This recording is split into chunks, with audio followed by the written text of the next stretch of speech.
Earlier this week on Ash Wednesday, the Christian season of Lent began. But instead of giving something up for Lent, I've come to Oxford to meet Christians giving back and putting their faith into action. Welcome to Songs of Praise.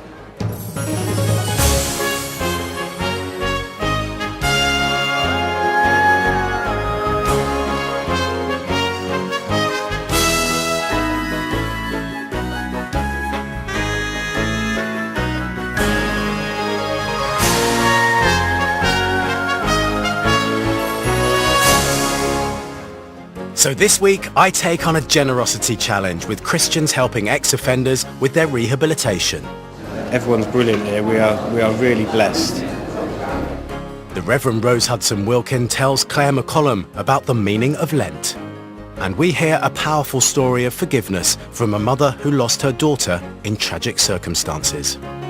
It's about you walking in the steps of freedom and forgiveness and living the life that God has given you.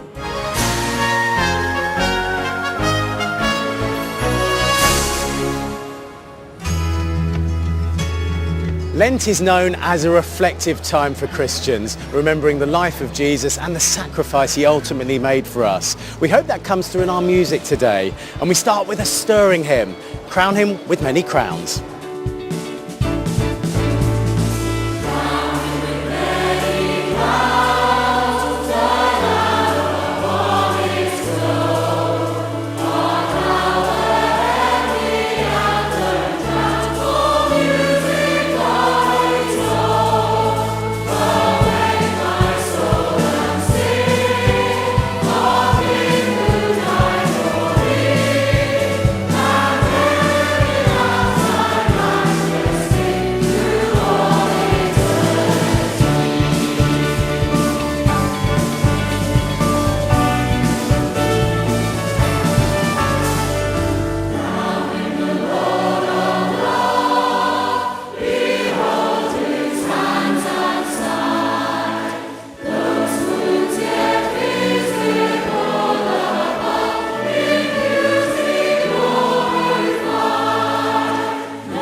Oxford is a historic and vibrant city with lots of social action projects run by its churches and students.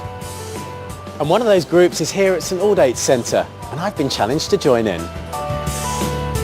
The initiative, called ACT, seeks to help those getting back on their feet after tough times, such as ex-offenders and former addicts.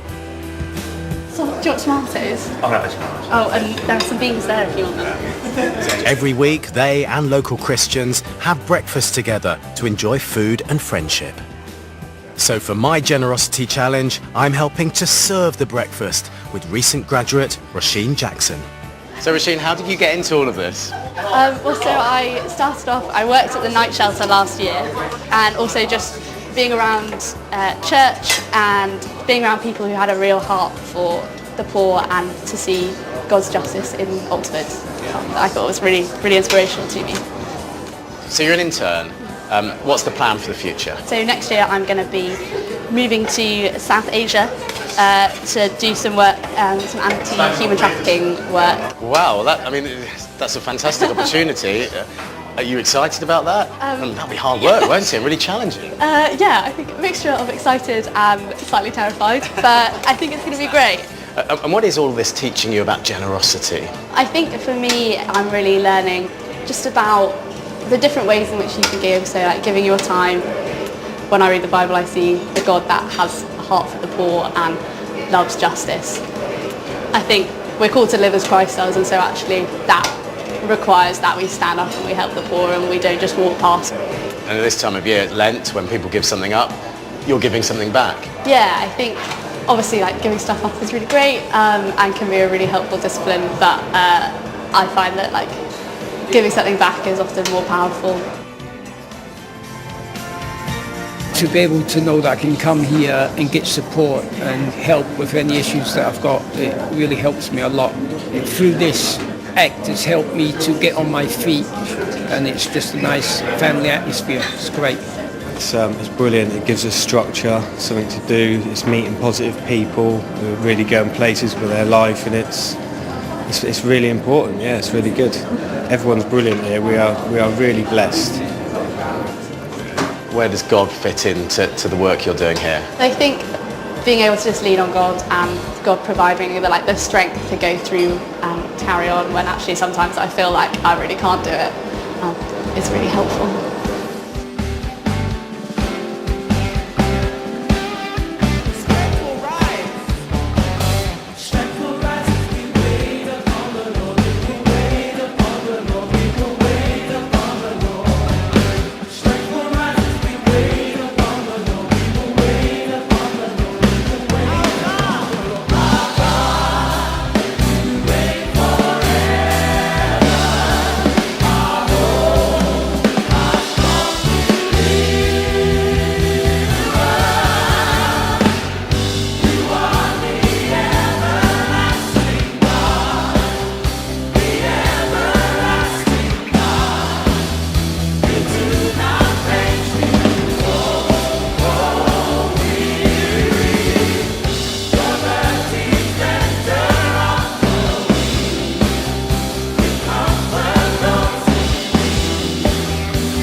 The word Lent comes from the ancient English Lencton, meaning spring. But what does it mean in practice for Christians?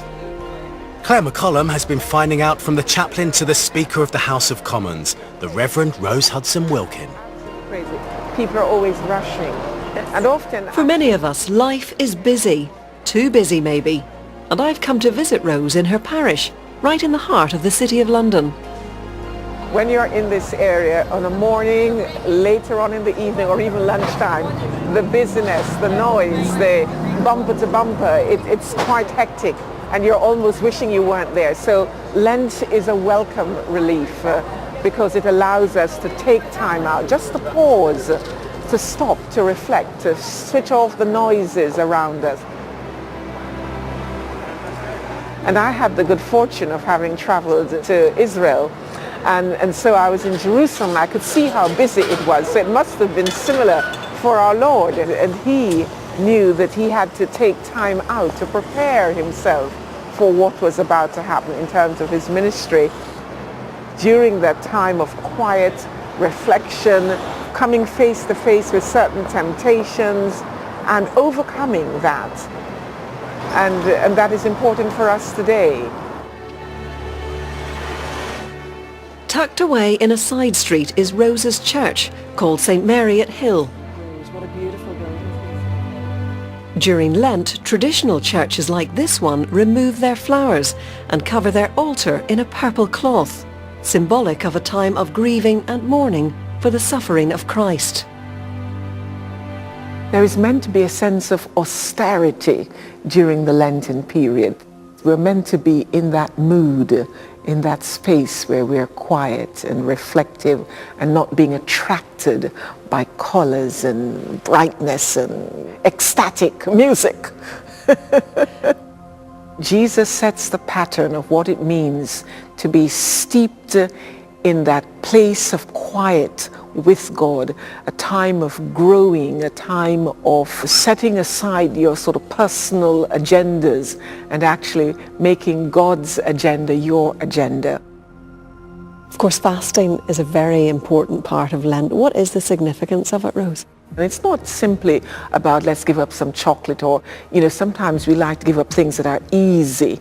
It's actually about sacrifice. And actually, I sometimes encourage my congregation not to give up, but to take on, to make a sacrifice of doing something that is actually not about you. So, you give up chocolate because you want to lose a few pounds. It should not be about that. It should be about, maybe if I'm going to give up chocolate, all the money that I used to spend on chocolate, I'm going to donate it to this particular charity. We're very fortunate that we have some amazing songs that we can use during the Lenten season, chief of which, of course, When I Survey the Wondrous Cross on which the Prince of Glory died, my richest gain I count but loss, and pour contempt in all my pride. It's just such an amazing and moving song that, you want to be steeped, you want to be there, It's beautiful.